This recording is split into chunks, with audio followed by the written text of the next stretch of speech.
ఆపదామపహర్తారం దాతారం సర్వసంపదాం లోకాభిరామం శ్రీరామం భూయో భూయో నమామ్యహం. హరి ఓం. పరమేశ్వర స్వరూపమైన సభకి నమస్కారం. ఈ వరంగల్ దర్శన ప్రేక్షక మహాశయులు అందరికీ కూడా శ్రీరామచంద్రమూర్తి యొక్క కరుణా కటాక్ష వీక్షణములు వారికి కలగాలని మనస్ఫూర్తిగా ఆ దేవదేవుని ప్రార్థించుతున్నాం. శ్రీ రామచంద్ర ప్రభువు చైత్రమాసంలో శుక్లపక్షంలో నవమి తిథి నాడు పునర్వసు నక్షత్రంలో అభిజిత్ లగ్నంలో త్రేతాయుగంలో అయోధ్య నగరంలో ఆవిర్భవించాడు. తూర్పున నుండి పశ్చిమం వరకు, ఉత్తరం నుండి దక్షిణం వరకు సప్త సముద్రాల మధ్య భూభాగం నందు ఉండువారు కూడా మలయ పర్వతములు ఉండే మలేషియా, ఇండోనేషియా, జగర్తల, కాంబోజ రాజ్యంగా పిలువబడే కంబోడియా, మద్రదేశంగా పిలువబడే మార్గరెట్, పారసీక దేశంగా పిలువబడే పర్షియా, ఈ దేశాల వారు మాత్రమే కాక ఆ మహానుభావుని ఈ జగత్ అంతా కూడా ఆయన్ని కీర్తించింది, ఆయన్ని పొగడ్తలతో ముంచెత్తింది. ఒక్క శ్రీరామచంద్రమూర్తి స్నేహితులు, బంధువులు, భక్తులు మాత్రమే కాక మారీచుడంతటి వారి సైతం విరోధి, శత్రువు అయినటువంటి మారీచుడంతటి వాడు కూడా శ్రీరామచంద్ర ప్రభువుని ఆయన్ని ఎంతో కొనియాడారు. శ్రీరామచంద్రమూర్తి బాణానికి కొట్టబడి అంతెత్తున సముద్రంలో పడ్డాడు మారీచుడు.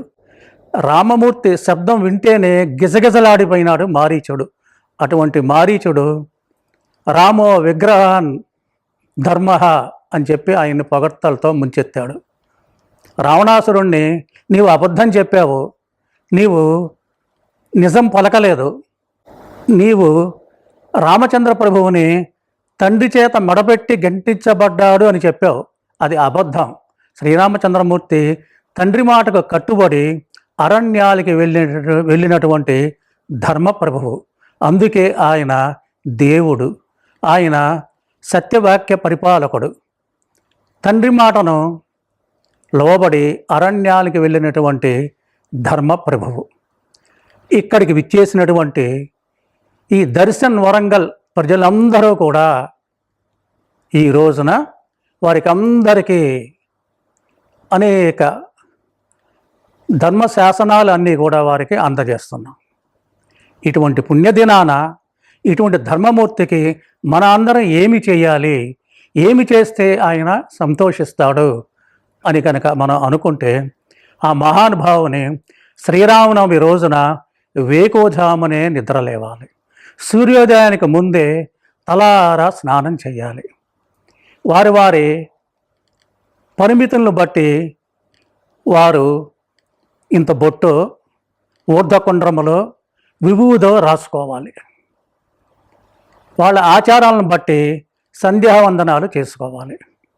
అంతేకాక ఆ ధర్మ రామచంద్ర ప్రభువుని పట్టాభిషేకానికి సంబంధించినటువంటి ఆ ఫోటోని సీత, రామ, లక్ష్మణ, హనుమకు సంబంధించిన రామ పట్టాభిషేక ఫోటోని అక్కడ పెట్టుకోవాలి. దాని తర్వాత రామచంద్రమూర్తిని 16 షోడశోపచారములతో ఆయన్ని పూజించాలి.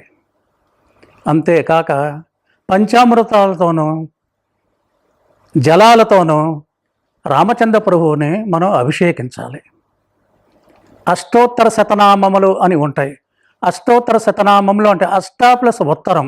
ఉత్తరము అంటే సంస్కృతంలో అధికము. ఎంత అధికం? అష్ట. 100 + 8కి సంస్కృతంలో అష్టోత్తర శతనామములు అని చెప్పి పిలుస్తారు.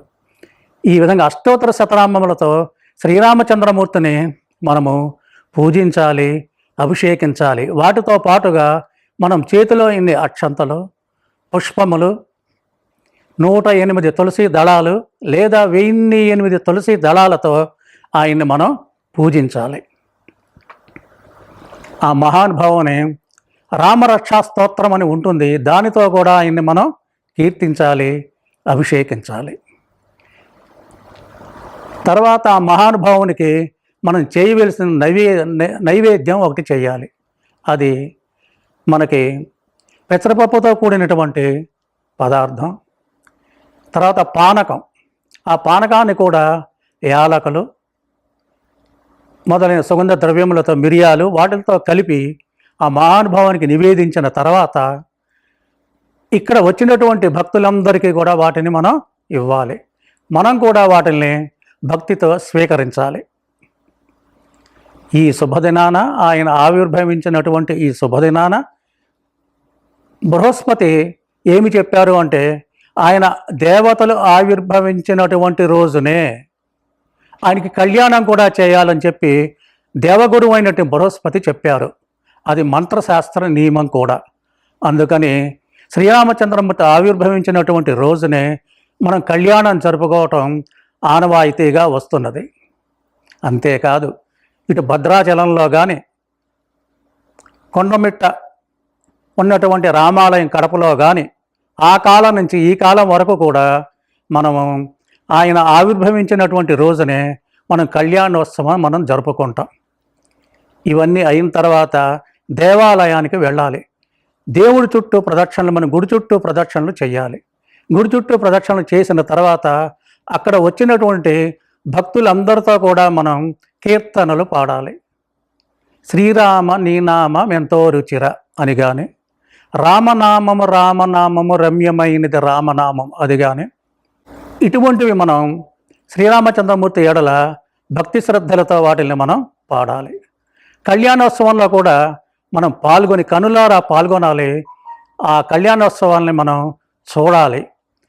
తాళిబొట్టు కట్టేటప్పుడు కానీ, జీలకర్ర బెల్లం పెట్టేటప్పుడు కానీ, తర్వాత వీళ్ళు ఆ యొక్క తలంబరాలు పోసుకునేటప్పుడు కానీ మనం కనులారా చూడాలి. అవి చూసినంత మాత్రం చేత మనకు ఉన్నటువంటి మహాపాతకాలన్నీ కూడా భస్మమైపోతాయి. అటువంటి శ్రీరామచంద్ర ప్రభువుని మనం కీర్తించిన తర్వాత సాయంత్రం వేళ గురువుగారి చుట్టూ మనం ప్రదక్షిణలు చేయాలి. గురువుగారి చుట్టూ మీకు అక్షరాభ్యాసం చేసినటువంటి గురువుగారు కానీ, లేక మీకు మంత్రాన్ని ఇచ్చినటువంటి గురువుగారు కానీ, లేదా పూజారులు కానీ, లేదా వేద పండితులు కానీ, ఘనాపాఠీలు కానీ, వాళ్ళ చుట్టూ మనం ప్రదక్షిణలు చేయాలి. గురువుగారి చుట్టూ కనుక ప్రదక్షిణ కనుక చేస్తే ఈ భూమండలం చుట్టూ ప్రదక్షిణ చేసినటువంటి ఫలితం వారి ఖాతాలో వేస్తారు.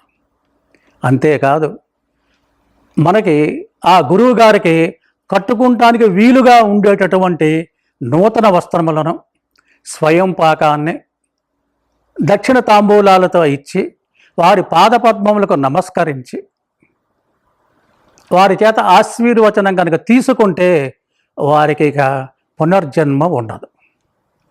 అంతటి అద్భుతమైనది గురువుగారి చుట్టూ ప్రదక్షిణ చేయటం, ఆయనకి నమస్కరించటం, స్వయం పాకాలు ఇవ్వటం, దక్షిణ తాంబూలాలతో ఇచ్చి ఆయన్ని సత్కరించాలి గురువుగారిని.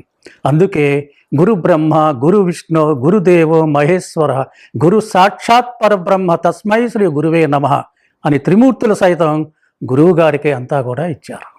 తర్వాత మనం గోవు చుట్టూ ప్రదక్షిణలు చేయాలి. గోవు తోక భాగం నుండి ప్రదక్షిణలు మొదలుపెట్టి తోక భాగంతో మనం మొదలుపెట్టి ఆ చివరి వరకు తోక భాగంతోనే మనం ఇవ్వాలి. ఏదైనా దానాలు అన్నా కూడా తోక భాగం వైపు నుంచే దానాలు ఇవ్వాలి. ఈ గోవుకి మనం ప్రదక్షిణలు చేసి మన చేతికి ఎంత గడ్డి పడుతుందో అంత గడ్డిని దానికి తినిపించాలి. మంచి పాత్రలతో వాటికి నీటిని కూడా మనం అందించాలి. ఇప్పుడు ఎండాకాలం వస్తుంది. వర్షాకాలంలో గోవులకి ఇప్పుడు ఎండాకాలంలో చక్కటి ఎయిర్ కూలర్స్ కూడా అరేంజ్ చేస్తుంటారు. అటువంటివి కూడా మనం పాలు పంచుకోవాలి. వర్షాకాలం వస్తే వర్షం పడకుండా దానికి చక్కగా పైన పందిళ్ళు వేసి ఎప్పటికప్పుడు మనం గోవు మూత్రాన్ని, తర్వాత గోవు యొక్క పేడని కూడా ఎప్పటికప్పుడు మనం అక్కడ శుభ్రపరచాలి. ఇంతేకాక ఇంకొక ముఖ్యమైన పని ఏమిటంటే, ఇక్కడ ఉండేటటువంటి ప్రేక్షకులందరికీ నేను తెలియజేస్తున్నాను, మన పితృదేవతలను తరించాలి అంటే ఒక పని మీరందరూ కూడా చేయాలి. ఒక శుభ ముహూర్తాన గోవుకి దానికి ఒళ్ళు దురదబెట్టినప్పుడు అది గోక్కోవాలి. గరుకు స్తంభాన్ని వేయించాలి. వేదాల్లో కానీ శాస్త్రాల్లో కానీ చెప్పబడింది ఏమిటంటే, గరుకు స్తంభం కనుక గోవు కనుక వేయిస్తే ఇటు 7 తరాలు, తల్లి తరఫు వాళ్ళు 7 తరాలు, తండ్రి తరఫు వాళ్ళు 7 తరాలు, 14 తరాల వాళ్ళని వెంటనే ఉత్తర క్షణం నేను అనేసరికి ఎప్పుడైతే మీరు ఈ గరుకు స్తంభాన్ని వేయించారో దాని యొక్క వెంట్రుకలు ఎన్ని కింద పడతాయో గోక్కుంటే అన్ని వేల సంవత్సరములు వాడు నరకం నుంచి ఉత్తమ లోకాలకి, ఉత్తమ లోకాల నుంచి పైలోకాలకి, పైలోకం నుంచి బ్రహ్మలోకాలకి వెంటనే షిఫ్ట్ చేస్తారు. అంతటి అద్భుతమైనది. గోవుకి సేవ చేయడంతో పాటు గరుకు స్తంభాన్ని తప్పనిసరిగా మనం వేయించి తీరాలి. దానికి ఎంతో ఖర్చు ఏమీ కాదు. ఆ ఖర్చు కూడా చాలా స్వల్పంగానే ఉంటుంది. 10 మంది కనుక వేయిస్తే 10 మంది తల్లిదండ్రులు ఇటు 7 తరాలు అటు 7 తరాల వాళ్ళు సంతోషిస్తారు. వెంటనే వాళ్ళు నరకలోకాలు ఉంటే ఉత్తమ లోకానికి వెంటనే షిఫ్ట్ చేస్తారు దేవతలు. మనం బతికున్నప్పుడు సరిగా చూసామో చూడలేదో మనకి తెలియదు, కానీ చనిపోయిన తర్వాత వాళ్ళు ఉత్తమ లోకాల్లో అన్ని వేల సంవత్సరాలు ఉంటారు. ఒక్క వెంట్రుక పడితే 1000 సంవత్సరములు వాళ్ళు ఆ లోకంలో ఉంటారు. ఆ గరుకు స్తంభాన్ని వేయిస్తే కంటి దగ్గర దాన్ని దురద పెడుతుంది. దానికి ఎంతవరకు దురద తీర్చుకోగలదు అంతవరకు మాత్రమే గరుకు స్తంభానికి వేసి గోక్కుంటుంది. గంగడోను గోక్కుంటుంది, వీపు భాగాన్ని గోక్కుంటుంది. ఏ విధంగా గోక్కుంటుంది, ఎన్ని వెంట్రుకలు కింద పడతాయో అన్ని వేల సంవత్సరములు పితృదేవులు తరిస్తారు. అప్పుడు పితృదేవులు కనుక తరిస్తే పరమేశ్వరుడు పితృదేవతలారా వాళ్ళకి ఏమన్నా చేయమంటారా, మీ మనవాళ్ళకి కొడుకులకి చెయ్యండి, నాకు బాగా గరుకు స్తంభాన్ని వేయించారు అని చెప్పి ఇమ్మీడియట్గా చెప్తారు. కనుక మిత్రులారా, మీరందరూ కూడా ఎన్నో డబ్బులు మనం ఖర్చు చేసుకుంటూ ఉంటాం. పుట్టినరోజు వేడుకలని, సినిమాలు, షికార్లకని, ఈ విధంగా వృధాగమన 2-3 వేలు దాకా మనం ఖర్చు చేసుకుంటాం. ఆ గరుకు స్తంభానికి ఇక్కడ వచ్చినటువంటి ఈ ప్రేక్షకులందరూ కూడా, ఈ భాగవతులందరూ కూడా కలిసి ఆ గోశాలలకు వెళ్ళి బ్రాహ్మణోత్తముల మంత్రోచ్చారణ చదువుతూ ఉండగా ఆ గరుకు స్తంభాన్ని ప్రతిష్ఠించి వాళ్ళ పేరు గోత్రం చదివితే వాళ్ళు వెంటనే ఉత్తమ లోకానికి వెళ్ళిపోతారు. ఇటువంటి అద్భుతమైనటువంటిది మనకి గోవికి ఉన్నంత 33 కోట్ల మంది దేవతలు గోమాతని ఆవహించి ఉంటారు. ఇప్పుడు మనం శ్రీరామచంద్రమూర్తి రామ అని పేరు ఎందుకు పెట్టవలసి వచ్చింది అంటే, మనకి వశిష్ఠ మహర్షుల వారు, వాళ్ళ కులగౌరవమైనటువంటి వశిష్ఠ మహర్షుల వారు రామ అని పేరు పెట్టడం చాలా కష్టపడ్డాడు. అప్పుడిగా ఆయన వృద్ధుడు అయిపోయినాడు. అష్టాక్షరి మంత్రం నుంచి ఓం నమో నారాయణాయ రా అనే అక్షరాన్ని తీసుకున్నారు. పంచాక్షరి మంత్రం నుంచి ఓం నమ శివాయ మా అనే అక్షరాన్ని తీసుకున్నాడు. ఒకటి అగ్ని బీజాక్షరం, ఒకటి అమృత బీజాక్షరం, 2 కలిపి రామ అనే నామకరణం చేశారు. అందుకే దానికి అంత శక్తి ఉన్నది. తర్వాత రామాయణం అంటే ఏమిటండి, రామాయణం అంటే ఏంటంటే శీర్షిక రామాయణం అనే పేరు పెట్టారు. దశరథ మహారాజు గారి పేరు పెట్టచ్చు కదా, భరతుడి పేరు పెట్టచ్చు కదా అని చాలామంది అనుకుంటూ ఉంటారు. దానికి వాల్మీకి మహర్షి రామాయణం అనేది ఆ శీర్షికలోనే అర్థం అన్నది. రామ ప్లస్ ఆయనము. రామ అంటే పురుష శబ్దం, ఆయనము అంటే సంస్కృతంలో నడవడిక, చరిత్ర, శీలము అని అర్థం. రాముని చరిత్ర. రామ దీర్ఘం తీస్తే స్త్రీ శబ్దం, అంటే ఘనమైన సీతామాత యొక్క చరిత్ర, వెరసి సీతారాముల చరిత్ర. అందుకని దీనికి రామాయణం అనే పేరు పెట్టడం జరిగింది అని వాల్మీకి మహర్షి చెప్పారు. ధర్మం అంటే ఏంటండి, ధర్మం అంటే ఏంటండి అని కొంతమంది సందేహాలు కలుగుతాయి. ధర్మమే రామాయణము, రామాయణమే ధర్మము. ఆ ధర్మమూర్తే శ్రీరామచంద్రమూర్తి. అణువు కూడా ఒక్క అక్షరం కూడా అధర్మం అనేది లేనే లేదు. రామాయణం ధర్మం అంటే ఎక్కడ నేను డిక్షనరీ అన్నీ చూసుకోవాల్సిన పని లేదు. సంపూర్ణ రామాయణం మొత్తం కథని విన్నా, సంపూర్ణ రామాయణం గురించి విన్నంత మాత్రం చేత అంతా ధర్మమే ఉంటుంది.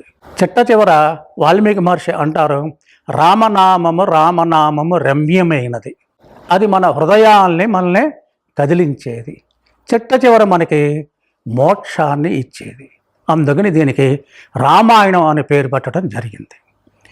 ఒకనొక రోజున చతుర్ముఖ బ్రహ్మగారు ఒక శిబిని తెప్పించారు.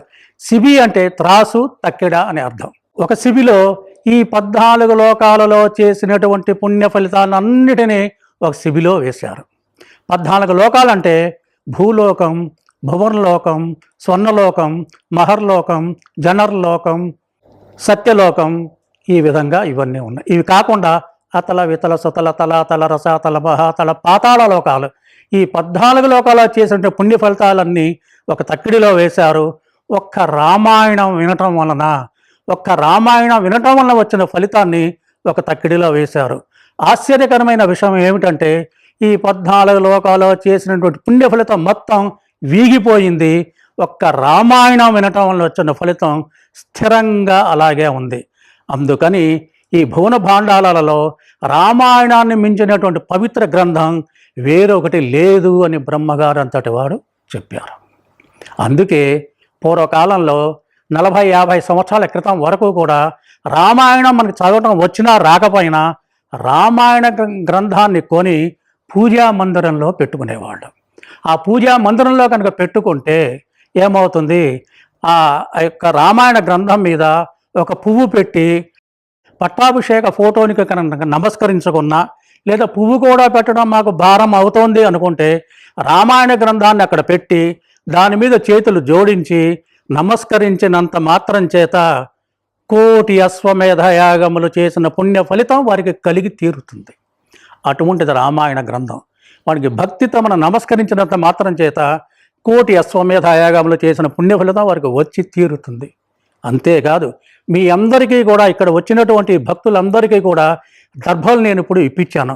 ఆ దర్భలు పెట్టుకొని కనుక వింటే రామాయణం కానీ, భారతం కానీ, భాగవతం కానీ ఎవరైనా సరే ఈ దర్భలను పెట్టుకొని కుడి చేతిలో పెట్టుకొని ఈ యొక్క గ్రంథాన్ని, ఈ ఘట్టాన్ని కనుక విన్నంత మాత్రం చేత అటువంటి వారికి 1,000,000 గోవులు దానం చేసిన ఫలితం వారికి వచ్చి తీరుతుంది. దర్భలకి అంత శక్తి ఉన్నది. నేను దాదాపు 80 ప్రోగ్రాముల పైన మనకి తెలుగు రాష్ట్రాల్లో నేను ఇచ్చి ఉన్నాను. నేను ఇచ్చినప్పుడల్లా కూడా ప్రతి వారికి కూడా ఒక దర్భ వాళ్ళ చేతుల్లో ఉంచేటట్టు చేసి వాళ్ళకి నేను కథాఘట్టాలను నేను ప్రారంభిస్తాను. ఇప్పుడు మీరందరూ కూడా ఎంత పుణ్యం చేసుకున్నారో ఆలోచించండి. ఈ దర్శన్ వరంగల్ వాళ్ళు ఎంత పుణ్యాత్ములు. ఇటువంటి పుణ్యం ఎవరికి దొరుకుతుంది? ఎవరైనా మనం ఊహించామా? ఈ విధంగా బలానా రోజున ఈ విధంగా ఇక్కడ ప్రోగ్రాం ఉంటుందని ఎవరికీ తెలియదు. అటువంటి అద్భుతమైనటువంటిది ఈ దర్శన్ వరంగల్ వాళ్ళు ఇటువంటి కార్యక్రమాన్ని ఇక్కడ ఏర్పాటు చేశారు. వీళ్ళ అందరూ కూడా ధన్యజీవులు. అంతేకాదు ఇంకొక విషయం కూడా ఒకటి చెప్పాలి. దీనికి ఈ మైక్ సెట్టింగ్ చేసిన వాళ్ళ దగ్గర నుంచి, అటెండర్ దగ్గర నుంచి, దీన్ని ఊర్చినటువంటి వాళ్ళ దగ్గర నుంచి, దీనిలో పాల్గొన్నటువంటి వాళ్ళ దగ్గర నుంచి ఎవరైనా ఈ చౌరస్తా మీద వెళుతూ ఒక్క విషయం చెవులు రిక్కించి ఒక్క నిమిషం మాత్రం రామ అనే శబ్దాన్ని విన్నంత మాత్రం చేత అట్టివారికి కూడా అర్థపరమైనటువంటి బాధలన్నీ తొలగిపోతాయి. వాళ్ళు కూడా ఐశ్వర్యవంతులు అవుతారు. భార్యాభర్తల మధ్య ఐక్యత లభిస్తుంది. వాళ్ళు కూడా చిట్ట చివర పుణ్యలోకానికి చేరుకుంటారు. ఇంకా దీనిని ఇక్కడ ఏర్పాటు చేసినటువంటి ఈ మహానుభావుడు దర్శన్ వరంగల్లో ఆయనకి ఇక మనకి ఎటువంటి పుణ్యం కలుగుతుంది అంటే నోటితో చెప్పలేము, కంటితో చూడలేము. అంతటి అద్భుతమైనటువంటి పుణ్య ఫలితం ఆ శ్రీరామచంద్రమూర్తి ఇచ్చి తీరుతాడు. ఇప్పుడు మనం శ్రీరామ పట్టాభిషేక సర్గలోకి మనం ఎంటర్ అవుతున్నాం. ఇది వింటే ఏమవుతుంది, ఈ శ్రీరామ పట్టాభిషేక ఘట్టాన్ని విన్నంత మాత్రం చేత భక్తి శ్రద్ధలతో నమ్మకము విశ్వాసము ఉంచి ఎవరైతే వింటారో అట్టివారు అందరూ కూడా చిట్ట చివర వాళ్ళకి పునర్జన్మ ఉండదు. అంటే వైకుంఠంలో శ్రీ మహావిష్ణువు పక్కన కూర్చుంటారు. అందుకని మనం ఇప్పుడు శ్రీరామచంద్రమూర్తి పట్టాభిషేకాన్ని చెప్పుకునే ముందు శ్రీరామచంద్రమూర్తి యొక్క వంశవృక్షాన్ని మనం చెప్పుకోవాలి. ఆ వంశవృక్షం కనుక విన్నంత మాత్రం చేత సీతారామ లక్ష్మణ హనుమద భరత శత్రుఘ్నులు మనకి తెలియకుండానే అనేక అభ్యున్నతల్ని వాళ్ళు ఇచ్చేస్తారు. కానీ భక్తి శ్రద్ధలతో అవధరించండి. చతుర్ముఖ బ్రహ్మగారి దగ్గర నుంచి శ్రీరామచంద్రమూర్తి వరకు 39 తరాల వాళ్ళు ఉన్నారు. వాళ్ళ పేర్లు భగవంతుని కటాక్షిస్తే నేను మీకు దాన్ని తెలియజేస్తున్నాను.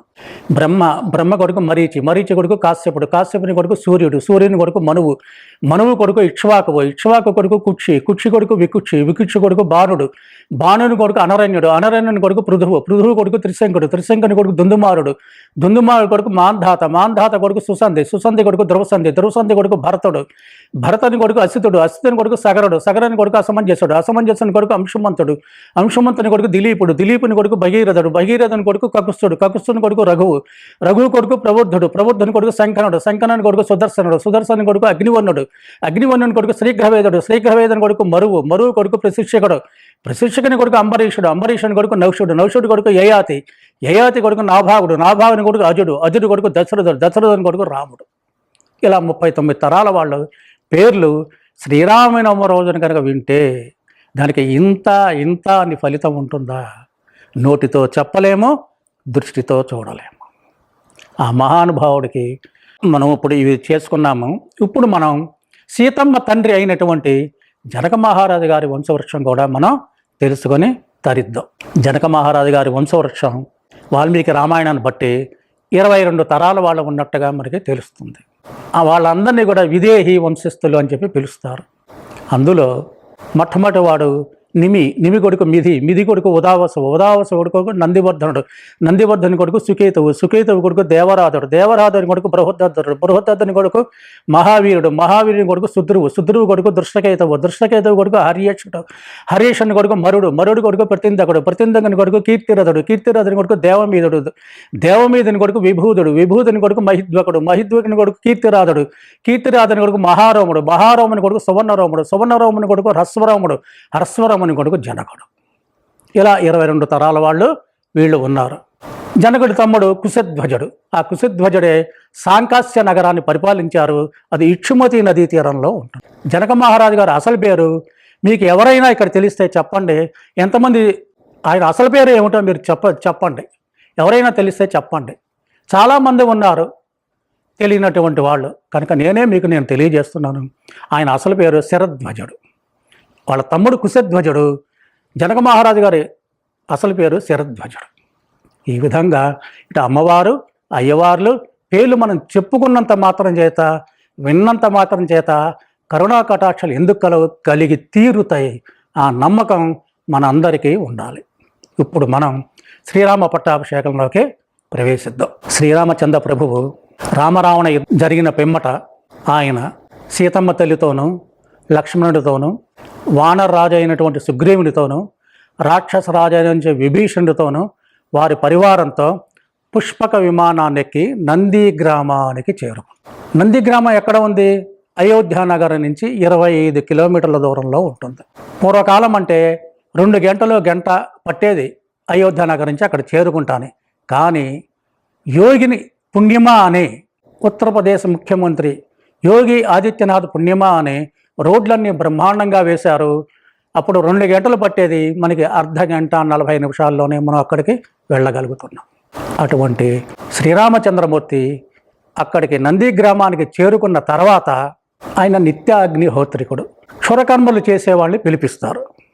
మనకి అయోధ్యకాండలో వస్తుంది, క్షురకర్మలు చేసేవాళ్ళని పిలిపిస్తారు. అప్పుడు శ్రీరామచంద్రమూర్తి అంటాడు, ముందుగా నేను క్షురకర్మలు చేసుకోవడం ఏమిటి? ముందుగా నేను క్షురకర్మలు చేసుకుని నూతన వస్త్రములు ధరించి ఆభరణములు ధరించి పీటల మీద కూర్చోవాలా? అది జరగని పని. ఇప్పుడు నిపుణులైనటువంటి క్షురకర్మలు చేసేవాడిని పిలిపిస్తారు. అప్పుడు శ్రీరామచంద్రమూర్తి నా తమ్ముళ్ళు ఉన్నారు, భరతుడు ఉన్నాడు, శత్రుఘ్నుడు ఉన్నాడు, లక్ష్మణుడు ఉన్నాడు, వారికి లేని సుఖం ముందుగా నేను చేసుకొని నూతన వస్త్రములు ధరించి ఆభరణములు ధరించి పీటల మీద కూర్చోవాలా? అది ఎన్నటికీ జరగని పని అని ముందుగా భరతుడికి చేయిస్తారు, లక్ష్మణుడికి చేయిస్తారు, శత్రుఘ్నుడికి కూడా చేయిస్తారు. తర్వాత తన స్నేహితుల్ని కూడా అంత జాగ్రత్తగా గుర్తుపెట్టుకొని వానరరాజు అయినటువంటి సుగ్రీవుడికి చేయిస్తారు, రాక్షసరాజు అయినటువంటి విభీషణుడికి కూడా చేయిస్తారు. దశరథ మహారాజు గారికి 3 భార్యలు, కౌసల్య, సుమిత్ర, కైకేయి. వారికి 4 కుమారులు, రామ, లక్ష్మణ, భరత, శత్రుఘ్నులు. అయితే 3 అత్తగారులు కూడా సీతమ్మ తల్లిని కూతురు కంటే కూడా ఎక్కువగా వాళ్ళు చూసుకున్నారు. సీతమ్మ తల్లి వల్ల కదా మా రామచంద్రమూర్తి ఇంత వృద్ధిలోకి వచ్చాడు అని చెప్పి ఆమెను దగ్గరగా తీసుకుంటారు 3 అత్తగాళ్ళు. తల దువ్వుతారు, కొప్పు వేస్తారు, పూలు పెడతారు, కాటుక పెడతారు, బొట్టు పెడతారు, ఎంతో మురిసిపోతారు. అత్తగారులు తల్లి కంటే ఎక్కువగా కనుక చూసుకుంటే అసలు మన ఉమ్మడి కుటుంబాలు చక్కగా వర్ధిల్లేవి. కోడలు కూడా అత్తగారి పట్ల తల్లిగారి కంటే ఎక్కువగా కనుక చూసుకుంటే మనకు ఉమ్మడి కుటుంబాలు అసలు విచ్ఛిన్నం అయ్యేవే కావు. కనుక మీరందరూ కూడా ఇది గుర్తుపెట్టుకోండి. రామచంద్రమూర్తి ఏ విధంగా మనకి చెప్పాడో ఆ విధంగా మనం ఆయన మార్గంలో మనం అనుసరించాలి. ఇది కలియుగం, తప్పనిసరిగా ఆయన మార్గంలో కనుక అనుసరిస్తే మనకి అంతకంటే గొప్పతనం మరొకటి ఉండదు. అదేవిధంగా శ్రీరామచంద్రమూర్తి ఆ మహానుభావుడు ఇంకా ఏం చేశాడు అంటే, మనకి వానరరాజు భార్య రుమ, ఆమెని కూడా ముగ్గురు అత్తగారులు దగ్గరగా తీసుకుంటారు, తల దువ్వుతారు, కొప్పు వేస్తారు, పూలు పెడతారు, బొట్టు పెడతారు, కాటుక పెడతారు. వాళ్ళు కూడా ఎంతో మురిసిపోతారు. ఇటువంటి స్నేహం ఉండబట్టి కదా మా శ్రీరామచంద్రమూర్తి ఇంత విజయాన్ని సాధించాడు అని వాళ్ళు మురిసిపోతారు. ఇప్పుడు శత్రుఘ్నుడు మా అన్నయ్య, మా పెద్దన్నయ్య ఇన్నాళ్ళకి ఇంటికి వచ్చాడు కనుక ఆయన రథాన్ని నేనే నడపాలి, యువరాజు అయినప్పటికీ కూడా ఆ రథపు కళ్యాణి నేనే నడపాలి అని చెప్పి సుమంత్రుణ్ణి పిలిచి మంచి సూర్యమండలంలాగా ఉండేటటువంటి రథాన్ని సిద్ధం చేయమంటాడు. దానికి మంచి అశ్వాల్ని తీసుకొచ్చి ఆ రెండింటిని కూర్చి ఆ రథాన్ని శత్రుఘ్నుడు ఆ రథపు కళ్యాణ్ని పట్టుకుంటాడు, భరతుడు ఇంకొక కళ్యాణ్ని పట్టుకుంటాడు, లక్ష్మణ కుమారుడు వింధ్యామరులు వీస్తూ ఉంటాడు, రాక్షసరాజు అయినటువంటి విభీషణుడు కూడా ఇంకొక వింధ్యామరులు పట్టుకొని శ్రీరామచంద్రమూర్తికి విసురుతూ ఉంటారు. ఈ విధంగా మనకి నంది గ్రామం నుంచి అయోధ్య నగరానికి ఊరేగింపుగా వెళ్ళాలి.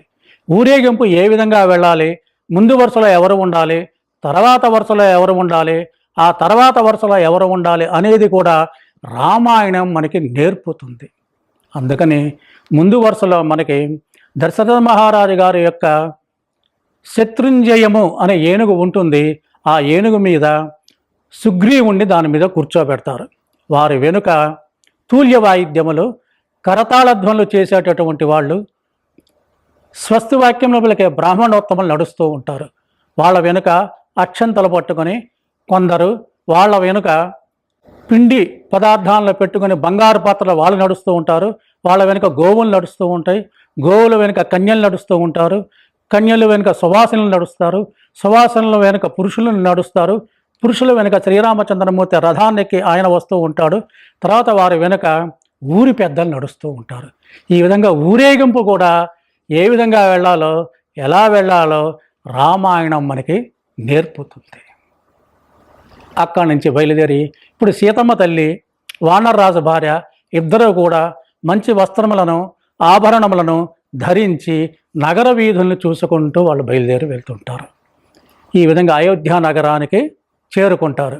అయోధ్య నగరానికి చేరుకున్న తర్వాత శ్రీరామచంద్రమూర్తి రథాన్ని దిగి దశరథ మహారాజు గారి యొక్క అంతఃపురానికి వెళ్ళి ముగ్గురు తల్లులకు వాళ్ళ పాదపద్మములు పెట్టుకుని వాళ్ళకి నమస్కరిస్తాడు. తర్వాత శ్రీరామచంద్రమూర్తి భర్తని వంక చూసి నా యొక్క అతిథి గృహాన్నే వానరరాజు అయినటువంటి సుగ్రీవునికి ఇవ్వమంటాడు. స్నేహం అంటే ఏమిటో మనకి వాళ్ళు నిరూపిస్తారు. ఆ విధంగా మనం అందరం కూడా ఆయన బాటలో మనం నడవాలి. అప్పటికి హంసతులిగా తల్పాలు లేవు, పరుపులు లేవు. శ్రీరామచంద్రమూర్తి అరణ్యానికి వెళ్ళేటప్పుడు వాటి అన్నిటిని దానం చేసేసాడు. అప్పటికప్పుడు భరతుడు వాటినన్నిటినీ తీసుకుని వచ్చి ఆ అతిథి గృహాన్ని సుగ్రీవునికి ఇచ్చాడు. ఇవన్నీ చూస్తూ ఉంటే ఇద్దరి కళ్ళ వెంట నీరు వచ్చింది అని వాల్మీకి మహర్షి రాస్తారు. ఎవరా ఇద్దరు అంటే రాక్షసరాజు అయినటువంటి విభీషణుడు. విభీషణుడు అనుకుంటాడు, మేము ముగ్గురు అన్నదమ్మనం, రావణ, కుంభకర్ణ, విభీషణులం, ముగ్గురు 3 లోకాలను శాసించేటటువంటి వాళ్ళం. అటువంటిది మేము ముగ్గురం దెబ్బలాడుకోవటమే, ఇద్దరు మరణించారు, నేను ఒక్కడే మిగిలాను. వానరరాజు అనుకుంటాడు, మా అన్నయ్య వాలి జగజ్జట్టి, ఆయన్ని మించిన వాళ్ళు లేరు, మేమిద్దరం ఎప్పుడు కొట్లాడుకోవటమే, వాడు మరణించాడు, నేను ఒక్కడే మిగిలి ఉన్నాను. అసలు అన్నదమ్ముల అనుబంధం, ఆప్యాయత, అనురాగం, ప్రేమ ఎలా ఉంటుందో మాకు అసలు తెలియదు. అది రామ లక్ష్మణ భరత శత్రుఘ్ను చూసి మనం నేర్చుకోవాలి అని వాళ్ళిద్దరు కంట నీరు పెట్టుకుంటారు. అందుకని మనం రామాయణంలో కథని కథగా చూడకుండా దానిలో ఉండే మూలాల్ని కూడా మనం గ్రహించి అన్నదమ్ములు ఏ విధంగా ఉండాలో, తల్లిదండ్రుల పట్ల మనం ఏ విధంగా మెసలాలో ఇవన్నీ కూడా మనం నేర్చుకొని రామచంద్ర ప్రభువుని బాటలో మనం నడవాలి. ఇప్పుడు శ్రీరామచంద్రమూర్తికి భరతుడు అంటాడు వానరరాజు సుగ్రీవునితో, ఆయన పట్టాభిషేకానికి 500 నదీ జలాలు కావాలి, 4 దిక్కులో ఉండే సముద్ర జలాలు కూడా కావాలి అని అనగానే కొన్ని కోట్ల మంది వానరులు ఉంటారు. అందులో సుశిక్షితులైనటువంటి 500 మందిని ఎన్నిక చేసుకొని సూర్యోదయానికి ముందే బంగారు కడవలు ఇచ్చి పంపిస్తారు. వాళ్ళు 500 నదీ జలాలను ఆ బంగారు కడవలలో తీసుకుని వచ్చి ఆ ప్రాంగణానికి తీసుకొని వస్తారు. అదేవిధంగా 4 దిక్కులో ఉండే సముద్ర జలాలు తీసుకురావడానికి తూర్పు దిక్కుగా సుషేణుడిని పంపిస్తారు. సుషేణుడు తూర్పు దిక్కుగా ఉండే సముద్ర జలాలని తీసుకొని వస్తాడు. దక్షిణ దిక్కుగా వృషభుణ్ణి పంపిస్తాడు. వృషభుడు దక్షిణ దిక్కుగా ఉండే సముద్ర జలాలతో పాటు ఆయన అక్కడ ఉన్నటువంటి ఎర్ర చందనపు వృక్షముల యొక్క కొమ్మలను కూడా తెంచి వాటి మీద పెట్టి ఆచ్ఛాదన చేసి ఆయన తీసుకువస్తాడు. పశ్చిమ దిక్కుగా గవయుణ్ణి పంపిస్తాడు. గవయుడు పశ్చిమ దిక్కుగా ఉండే చల్లటి సముద్ర జలాలను ఆయన తీసుకుని వస్తాడు. ఉత్తర దిక్కుగా హనుమ వెళ్తాడు. ఉత్తర దిక్కుగా ఉండేటటువంటి సముద్ర జలాలను హనుమ తీసుకొని వచ్చాడు.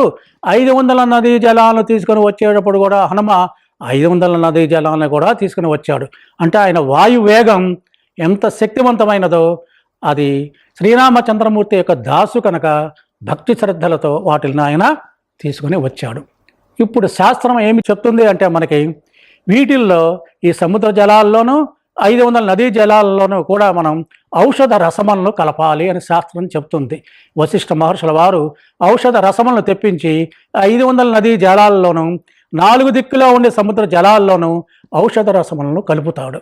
కలిపి ఇప్పుడు శ్రీరామచంద్రమూర్తికి అభిషేకించాలి. అందుకని ఆ ప్రాంగణం దగ్గరికి తీసుకొని వస్తారు. కన్యలు తన యొక్క కలశములలో ఈ 500 నదీ జలాలు సముద్ర జలాలు తీసుకుని వస్తారు. తుల్య వాయిద్యములు వాయిస్తూ ఉంటారు. అక్కడ బ్రాహ్మణోత్తములు అందరూ కూడా వేద పండితులన్నీ మంత్రాలు చదువుతూ ఉంటారు. ఇప్పుడు ఆకాశ మార్గాన అందరూ ఇచ్చేస్తారు. ఎవరెవరు వస్తారయ్యా ఆకాశ మార్గాన అంటే మనకి అక్కడికి మరుద్గణములు వస్తారు, సప్త ఋషులు వస్తారు, మహర్షులు వస్తారు, 33 కోట్ల మంది దేవతలు ఈ ప్రాంగణం మీద నిలబడతారు. ఎక్కడెక్కడ పట్టాభిషేకం జరుగుతుందో అక్కడక్కడికి వాళ్ళందరూ విచ్చేస్తారు. ఇంతేకాక పార్వతీ పరమేశ్వరులు ఇద్దరూ కూడా నందీశ్వరుని అధిరోహించి కుమారస్వామి విఘ్నేశ్వరుడు వెంటరాగా ప్రమదగణాలు 60,000 మంది ప్రమదగణాలతో పాటు వచ్చి ఆకాశ మార్గాన నిలబడతారు. చతుర్ముఖ బ్రహ్మగారు సరస్వతీ దేవితో కలిసి హంసవాహనానికి ఆ పరివారమంతా వచ్చి ఆ ఆకాశ మార్గాన నిలబడతారు. సనాతనుడు, ఆదిదేవుడు, నారాయణుడు, పురుషోత్తముడు అయినటువంటి శ్రీ మహావిష్ణువు లక్ష్మీదేవితో కూడి గరుత్మంతుడిని అధిరోహించి వైకుంఠంలో ఉన్నటువంటి పరివారమంతా వచ్చి ఈ ప్రాంగణం మీద నిలబడతారు. ఇంత దేవతలు కూడా మన పితృదేవతల్ని కూడా ఇక్కడ ఎంతమంది అయితే వింటున్నారో ఈ యొక్క పట్టాభిషేక సర్గానికి ఆ యొక్క గోత్రం వాళ్ళు వీళ్ళందరినీ కూడా ఆ పితృదేవతలందరినీ కూడా ఆకాశ మార్గాన వచ్చి వాళ్ళని కూడా నిలబెడతారు. ఇప్పుడు సిద్ధులు, సాధ్యులు, యక్షులు, కిన్నెర్లు, కింపురుషులు, గంధర్వులు, నాగులు, పున్నాగులు, విద్యాధరులు వీళ్ళందరినీ కూడా వచ్చి నిలబడతారు.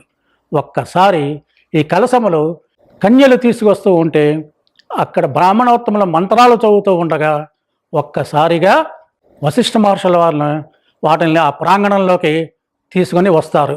వశిష్ఠుడు, వామదేవుడు, జాబాలి, కాశ్యపుడు, కాత్యాయనుడు, గౌతముడు, సూయజ్ఞుడు, విజయుడు మొదలగు మహర్షులు కూడా ఇచ్చేస్తారు. ఇప్పుడు అందరూ చూడటంగానే ఒక్కసారిగా అభిషేకాన్ని శ్రీరామచంద్రమూర్తికి అభిషేకిస్తారు. అంతే, లోకాలన్నీ ఒక్కసారి చల్లబడిపోయినాయి. అందరి హృదయాలు, మనస్సులు తేలికైపోయినాయి. ఏ నోట విన్నా కూడా రామో రామో రామో అని శబ్దమే తప్పించి ఇంకొక మాట ఎరగరు. ఇప్పుడు ఆయన రాజారాముడు అయినాడు. ఎప్పుడైతే పట్టాభిషిక్తుడు అయినాడో అప్పుడు రాజారాముడు అయినాడు. ఈ రాజారాముడు అయిన తర్వాత ఆయన దర్బారులోకి ప్రవేశించాలి. అంటే మగుడు ధారణ చేయాలి. కిరీటాన్ని ఆయన తల మీద శిరస్సు మీద పెట్టాలి. ఆ యొక్క కిరీటాన్ని బ్రహ్మదేవుడిచే నిర్మాణం చేయబడినటువంటి నవరత్నములతో పొదగబడి బంగారము వజ్ర వైఢూర్యాలతో కూడినటువంటి కిరీటాన్ని బ్రహ్మదేవుడు వశిష్ఠ మహర్షుల వారికి అందజేస్తారు. అదేవిధంగా 100 పద్మములతో కూడినటువంటి బంగారు ఆభరణాన్ని, ఇంకొక ఆభరణాన్ని వాయుదేవుడి ద్వారా ఆ ప్రాంగణంలోకి తీసుకురాబడుతుంది.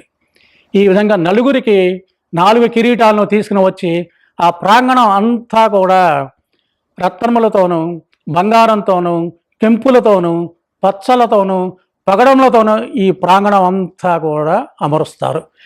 అక్కడికి కిరీటాన్ని తీసుకొని వస్తారు.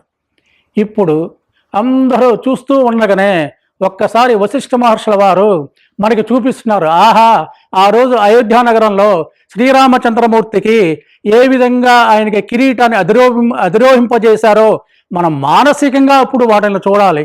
మాటిమాటికి వాటిని తీసుకొచ్చి చూపించాలంటే కష్టం అవుతుంది కనుక ఆ రోజు వశిష్ఠ మహర్షుల వారు ఏ విధంగా తీసుకుని వచ్చి రామచంద్రమూర్తికి అధిరోహింపజేశారో ఇప్పుడు మనందరం కూడా వాటిని మనం మానసికంగా మనం వాటిని మనసులో తలుచుకొని వాటికి నమస్కరించుకోవాలి. ఇలా నమస్కరించుకున్నంత మాత్రం చేత వశిష్ఠ మహర్షుల వారు ఆ కిరీటాన్ని తీసుకొచ్చి రామచంద్రమూర్తికి అలంకరింపజేశారు. అంతే, లోకాలన్నీ ఒక్కసారి చల్లబడిపోయినాయి. దేవతలందరూ విజయదుందుభులు మోగించారు. పూలవర్షం పైనుంచి మనకు కురుస్తూనే ఉంటుంది. ఆ రోజు అయోధ్య నగరంలో ఏ విధంగా పట్టాభిషిక్తుడైనాడో ఈరోజు మనం ఇక్కడ వరంగల్లో దర్శన్ అనే క్షేత్రంలో మన అందరం కూడా పులకింతులైపోతున్నాం. ఇంతటి అద్భుతమైనటువంటిది ఆ పట్టాభిషేక సర్గ ఆ విధంగా తీసుకుని ఆయన అలంకరింపజేశాడు. ఇప్పుడు ఆయన దర్బారులోకి ప్రవేశిస్తాడు. అంటే శ్రీరామచంద్రమూర్తి స్వయంగా చెప్తాడు, నేను ఈ భరతఖండాన్ని అంతటని 11,000 సంవత్సరములు నేను పరిపాలన చేస్తాను. మానవుడి యొక్క గొప్పతనం ఎటువంటిదో, వాళ్ళు ఏ విధంగా కీర్తించబడతారో, ధర్మపాలన ఏ విధంగా ఉంటుందో, అసత్యం అనేది ఏ విధంగా లేకుండా పరిపాలన చేస్తానో అనేది శ్రీరామచంద్రమూర్తి ఆయన ఆ విధంగా అనుసరించాడు 11,000 సంవత్సరాలు. రావణాసురుడు ఏం కోరాడు అంటే, నాకు ఎవరి చేత మరణం ఉండకూడదు. సిద్ధులు, సాధ్యులు, యక్షులు, కిన్నెర్లు, కింపురుషులు, గంధర్వులు, నాగులు, పున్నాగులు మొదలైన వాళ్ళ ఎవరి చేత నాకు మరణం ఉండకూడదు. కానీ మానవుల్ని, వానరుల్ని వదిలేశాడు. మానవులు అల్పులు, వాళ్ళు గడ్డిపూటతో సమానం, తృణప్రాయంతో నాకు సమానం అని వాళ్ళని అసలు కోరవలసిన అవసరం లేదని బ్రహ్మదేవుడితోనే చెప్పాడు. అందుకని శ్రీరామచంద్రమూర్తి సాక్షాత్ శ్రీ మహావిష్ణువు అయినప్పటికీ ఆయన మానవ అవతారంగా ఎత్తి దుష్ట శిక్ష రక్షణ చేయవలసిన పరిస్థితి ఏర్పడింది. అందుకని 11,000 సంవత్సరాలు ఈ భరతఖండాన్నంతటి నేను పరిపాలన చేస్తాను అని ఆ మహానుభావుడు పరిపాలించాడు. ఇక రామరాజ్యం అంటే ఏమిటంటే, ఆయన కాలమంతా కూడా వేదాల్లో ఏమి చెప్పబడిందో దాని ప్రకారమే ఆయన పరిపాలన చేశాడు. దానికి విరుద్ధంగా ఏనాడు ఆయన చేయలేదు. అందుకని దానికి రామరాజ్యంగా అది ప్రసిద్ధి కెక్కింది. ఈ 11,000 సంవత్సరాల కాలంలో ఎక్కడా కూడా ఎటువంటివి ఈతి బాధలు లేవు. ప్రజలు ఎవ్వరూ కూడా జ్వరాన పడిన పాపాన లేదు. సర్పముల చేత కానీ, మృగాల చేత కానీ వాటి వల్ల ఎటువంటి ఇబ్బంది కలగలేదు. ఎటువంటి దొంగతనములు కూడా ఎక్కడ జరగలేదు. ఇళ్ళన్నీ కూడా తాళాలు వేయకపోయినా అలాగే ఉండేవి. ప్రజలందరూ కూడా సుఖ సంతోషాలతో 4 వర్ణముల వారు వారి వర్ణములను అనుసరిస్తూ అందరూ కలిసిమెలిసి ఉన్నారు. వాళ్ళకి ఏ ఋతువుకి ఆ ఋతువు ఎన్ని వర్షాలు పడాలో అన్ని వర్షాలు పడేవి. పాడి పంటలకు లోటే లేదు, ధనధాన్యాలకు లోటే లేదు. అందరూ కూడా గంపెడు పిల్లలతో సుఖంగా జీవించారు. ఇంతే కాకుండా చిన్నవాళ్ళకి అంతకంటే పెద్దవాళ్ళు దహన సంస్కారాలు చేయడం కూడా జరగలేదు. అసలు స్త్రీలకు వైధవ్యమే లేదు. అంటే పూర్ణ ఆయుర్దాయంతో వాళ్ళు జీవించి ఉన్నారు.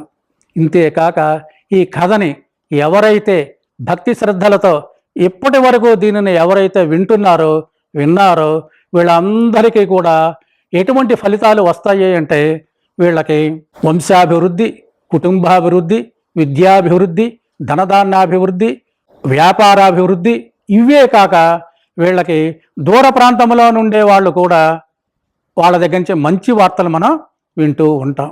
ఇంతేకాదు భూ విస్తీర్ణం కావాలనే వారికి భూ విస్తీర్ణం లభిస్తుంది. కథను విన్నంత మాత్రం చేత ఏదో 500 గజాలు 600 గజాలు కాకుండా 40 ఎకరాలు 50 ఎకరాలు 60 ఎకరాలు కూడా ఆ స్తోమత కూడా శ్రీరామచంద్రమూర్తి వాళ్ళకి ఇచ్చేస్తాడు.